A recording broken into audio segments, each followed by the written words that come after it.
Assalamualaikum warahmatullahi wabarakatuh. Anak-anakku semua yang berbahagia, jumpa lagi dengan saya Bapak Muhammad Yasin Yusuf dalam mata pelajaran Pendidikan Agama Islam dan Budi Pekerti. Dalam kesempatan kali ini kita akan membahas materi tentang hormati dan sayangi orang tua dan gurumu. Dalam kesempatan kali ini, sebelum kita memulai pelajaran, marilah kita berdoa terlebih dahulu. Raditu billahi rabba wa bil islami dina wa bi Muhammadin nabiyya wa rasula. Rabbi zidni ilma warzuqni fahma waj'alni minas sholihin. Amin ya rabbal alamin. Anak-anakku sekalian, marilah kita ikuti mata pelajaran kali ini dengan penuh semangat. Kita akan membahas materi terkait dengan Al-Quran surat Al-Isra ayat 23-24. Marilah ikuti.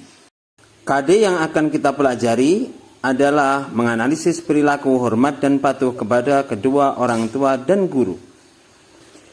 Indikator pencapaian kompetensi yang akan kita pelajari terkait dengan menyimpulkan isi Al-Quran Surat Al-Isra ayat 23 dan 24 serta menyimpulkan hadis yang terkait dan juga menampilkan contoh perilaku-perilaku dan kisah-kisah yang mencerminkan hormat kepada orang tua atau guru.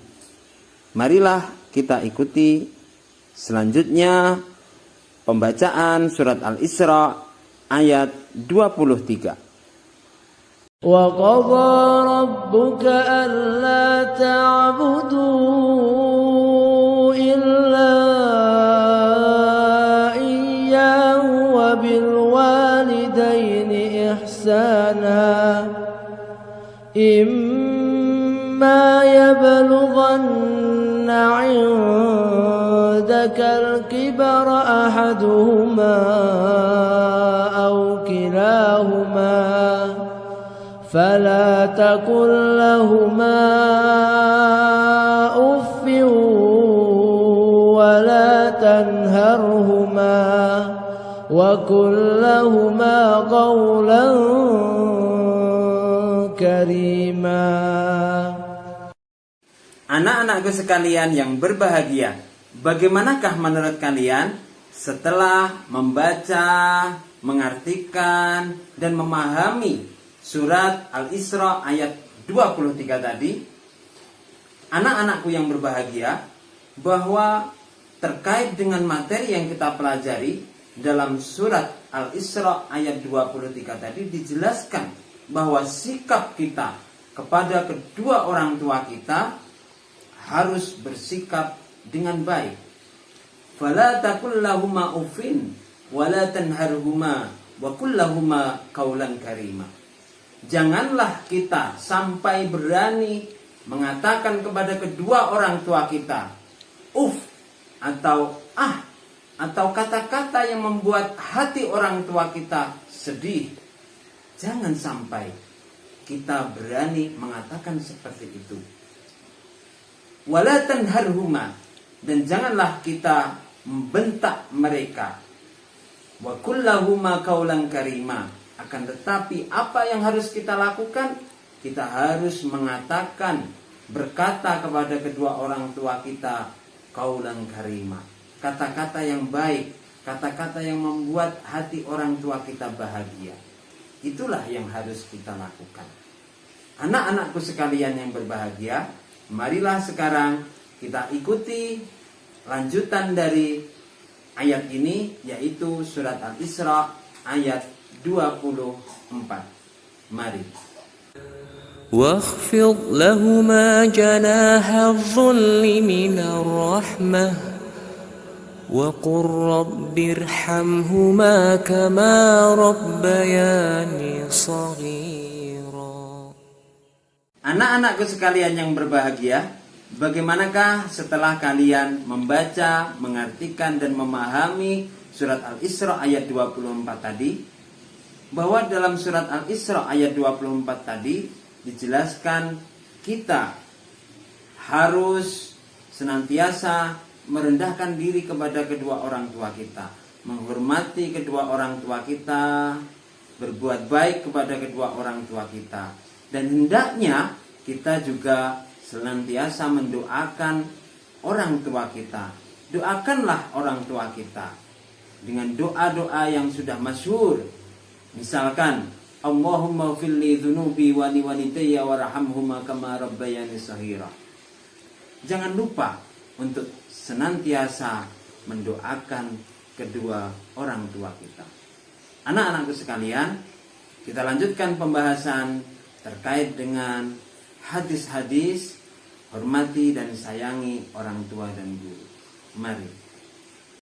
Berikut ini hadis terkait hormat kepada orang tua.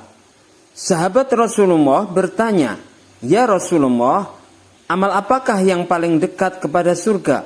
Beliau menjawab, "Salat pada waktunya." Kemudian sahabat bertanya lagi, "Amal apakah lagi ya Rasulullah?" Beliau menjawab, "Berbakti kepada kedua orang tua." Kemudian sahabat bertanya lagi, "Lalu apa ya Rasulullah?"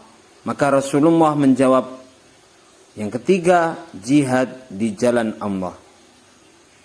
Hadis ini menunjukkan bahwa posisi hormat kepada orang tua menempati posisi yang luar biasa, merupakan amal ibadah yang dapat menyebabkan orang masuk surga.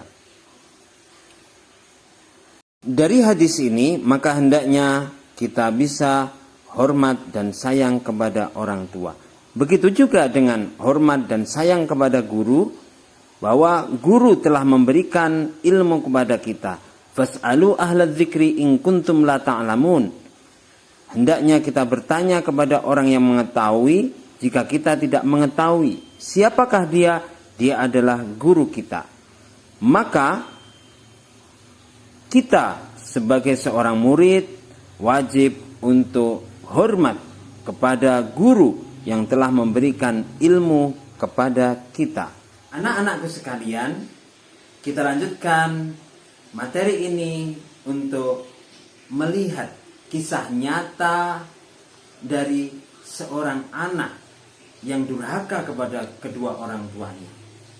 Ini terjadi ketika zaman Rasulullah. Bagaimana kisahnya? Ini adalah kisah sahabat Rasulullah, Alqamah. Kita ikuti kisah kali ini. Silahkan saksikan. Dahulu Alqamah adalah seorang sahabat Nabi Muhammad SAW yang sangat taat. Ia tak pernah lalaikan sholat fardu ataupun sunnah. Amalan puasa dan sedekah pun tak pernah terlewatkan. Namun saat nazak di penghujung hayat, ia susah mengucapkan syahadat. Dikisahkan saat Alqamah sakit keras, istrinya mengirim utusan kepada Rasulullah SAW. Tujuannya memberi kabar bahwa suaminya sakit kritis dan sepertinya sedang menghadapi sakaratul maut. Begitu menerima kabar, Rasulullah SAW langsung mengutus Ammar, Bilal dan Shuaib untuk menjenguk Alqamah dan mengajarinya mengucapkan kalimat tauhid, La ilaha illallah, tiada Tuhan selain Allah. Namun lisannya sahabat Alqamah keluh, tak kuasa mengucapkan kalimat tauhid. Sepertinya ada sesuatu yang aneh dan janggal. Akhirnya mereka kembali memberitahukan hal itu kepada Rasulullah SAW. Beliau bertanya, apakah di antara kedua orang tuanya masih ada yang hidup? Disampaikan kepadanya, ada wahai Rasul, ibunya. Ia sudah sangat sepuh. Rasulullah SAW pun meminta, temuilah ibunya, sampaikan, jika engkau masih kuat, datanglah kepada Rasulullah. Jika tidak, diamlah di rumah dan Rasulullah yang akan menemuimu. Singkat cerita, utusan Rasulullah SAW pun bergegas menemuinya. Setiba di hadapan ibunda Alqamah, sang utusan menyampaikan pesan tadi. Biarlah aku sendiri yang menemui Nabi. Aku lebih berhak menemuinya, jawab ibunda Alqamah. Dengan bantuan tongkatnya, ibunda Alqamah pun berangkat menemui Nabi Muhammad SAW. Setibanya, ia mengucapkan salam dan dijawab oleh Nabi SAW. Kemudian baginda Nabi bertanya, wahai ibunda Alqamah, jujurlah kepadaku, Jika berbohong, wahyu Allah akan turun kepadaku. Bagaimana keadaan anakmu? Ia menjawab, wahai Rasul, anakku itu rajin sholat, rajin puasa, dan banyak sedekah. Lantas bagaimana keadaanmu kepadanya? Desak Rasulullah SAW. Aku tidak suka kepadanya karena ia lebih mementingkan istrinya dan durhaka kepada aku.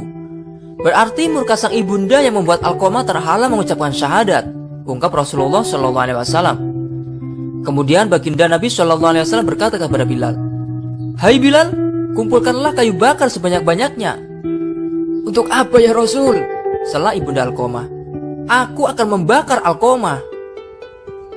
Wahai Rasul, dia itu anakku. Hatiku tetap tak tega melihatmu membakar tubuhnya, apalagi dilakukan di depan mataku sendiri, rajuk ibunda Alqamah. Wahai ibunda Alqamah, azab Allah itu lebih berat dan lebih kekal. Jika kau ingin Allah mengampuninya, maka ridhoilah dia. Demi zat yang menggenggam jiwaku, sholat, puasa, dan sedekah Alqamah tidak ada manfaatnya selama engkau masih murka kepadanya, kata Rasulullah SAW panjang lebar. Wahai Rasulullah, di hadapan Allah, para malaikatnya, dan seluruh kaum muslimin yang hadir, aku bersaksi bahwa aku meridhoi anakku Alqamah, ikrar sang ibunda. Kali ini Nabi SAW kembali memerintahkan Bilal, hai Bilal, pergilah dan lihatlah Alqamah. Apakah dia sudah bisa mengucapkan la ilaha illallah atau belum? Siapa tahu ibunda Alqamah mengucapkan sesuatu yang tidak sesuai dengan isi hatinya karena malu kepadaku. Tak berpikir panjang, Bilal pun menuju rumah Alqamah. Dari luar rumah, dirinya mendengar Alqamah mengucap, la ilaha illallah. Setelah itu, Bilal masuk ke dalam rumah dan menyampaikan, wahai semua yang hadir, sesungguhnya murka sang ibundalah yang membuat lisan Alqamah terhalang mengucapkan syahadat. Setelah ibunya ridho, barulah lisan Alqamah ringan mengucapkannya. Pada hari itu juga, Alqamah mengembuskan napas terakhir. Tersiar kabar kematiannya. Rasulullah SAW pun hadir bertakziah. Beliau memerintahkan agar jenazahnya segera dimandikan dan dikafani. Usai dikafani bersama para sahabat, beliau mensolati jenazahnya. Pada saat pemakaman, baginda Nabi SAW berdiri di pinggir lubang kubur dan berpidato, wahai kaum Muhajirin dan Ansor, siapa saja yang mementingkan istrinya daripada ibunya, maka laknat Allah, para malaikat, dan seluruh manusia adalah untuknya. Allah tidak akan menerima kebaikan dan keadilannya kecuali ia bertobat kepada Allah, memperbaiki sikapnya kepada ibu, dan berusaha mengejar ridhonya. Sesungguhnya ridho Allah berada pada ridho ibu, murka Allah juga berada pada murka ibu. Dari petikan kisah di atas dapat ditarik beberapa pelajaran. Alqamah ialah gambaran seorang yang mementingkan istri tapi lalai memenuhi hak orang tua. Alqamah seorang yang taat beribadah, sholat, puasa, dan sedekah tak luput ditunaikannya. Namun sikap buruknya pada sang ibunda membuatnya terhalang dan berat mengucapkan syahadat saat sakaratul maut. Tidak ada manfaatnya amal sholat, puasa, sedekah, dan amal baik seseorang jika ia durhaka dan suka melukai hati orang tua, kecuali ia bertobat dan perbaiki sikap. Kecintaan seseorang terhadap istri jangan sampai mengabaikan hak orang tua sendiri, terutama ibu. Anak-anakku sekalian, setelah kita mempelajari materi ini, maka kita dapat mengambil hikmah dari menghormati orang tua. Antara lain, berbakti kepada kedua orang tua merupakan amal yang paling utama. Apabila orang tua kita ridho atas yang kita perbuat, maka Allah pun juga akan ridho. Berbakti kepada kedua orang tua dapat menghilangkan kesulitan yang sedang dialami. Dan berbakti kepada kedua orang tua adalah kunci sukses menuju surga.